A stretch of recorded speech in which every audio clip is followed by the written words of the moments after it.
The White House is reversing a ban on lobbyists. We talk about money in politics here every week. This is pretty much the root of all problems. Nobody is debating that, and the White House is on the wrong side of it. Let's look at a little info. This is from Politico.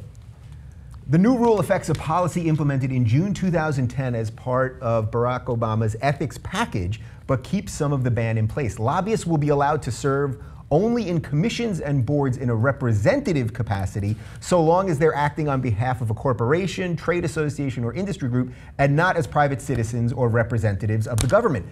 That seems opposite. Please go. I can't even. It seems the opposite of what you're supposed to do. It's like, well, if you want to come here as a citizen, okay, but if you're going to be representing some big behemoth moneymaker who's going to undermine democracy, no. Oh no, it's the opposite. If you're if you're speaking for someone who wants to undermine the democratic process with money, come on in. If you're a regular citizen, go pound sand. It's why the problem with this and the defense of the Obama administration here is that they're reacting to a court ruling that they lost. They were on the right side of this. It was not the strongest lobbyist ban in the first place, but now even the moderate strength of it was undermined by the appellate court. So this goes to the point that Wolfpack is involved in, is that unless you change the Constitution, it's really hard to do anything right. And you read the quotes in this story, and it's all about like the most powerful people in the world saying, finally we get a seat at the table. You're like, what the fuck? I mean, they are literally saying you only get a seat at the table if you have money. If you are a regular citizen, I just don't. So what's the administration? Why do this?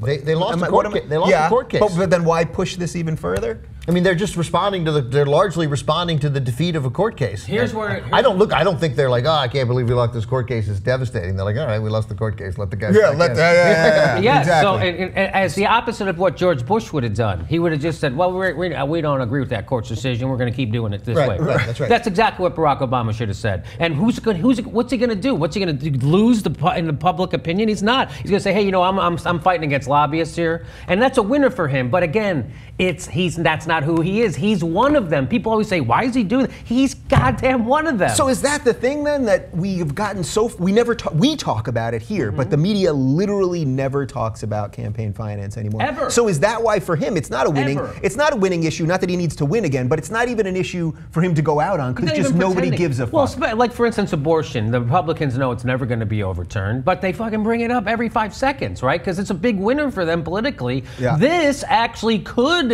have traction in legislatures and get overturned as an amendment, and it's a political winner, and he still doesn't bring it up. Yeah, does Obama want it both ways with everything? I remember during the campaign, he kept saying how they're not going to use super PACs, they're not going to use super PACs. And then Romney started using super PACs. So then Obama was like, well, we have no choice because we have to do it. So he kind of does want it both ways because he knew that was ultimately going to happen, right? The Republicans were going to do it, and then everyone would be like, well, you got to do it too because this sucks. So he kind of wants both? Yeah, I mean, I would have done the same thing in that case. I wouldn't stand on. I'm not even putting it down for it. It's the game, but it's the game. It's important that somebody says at it's important at least that we talk about. This is the first time we really could in this last election talk about super PACs. So at least if somebody says each time this is terrible, maybe at some point they'll go away. It doesn't seem like we're headed in that direction right now.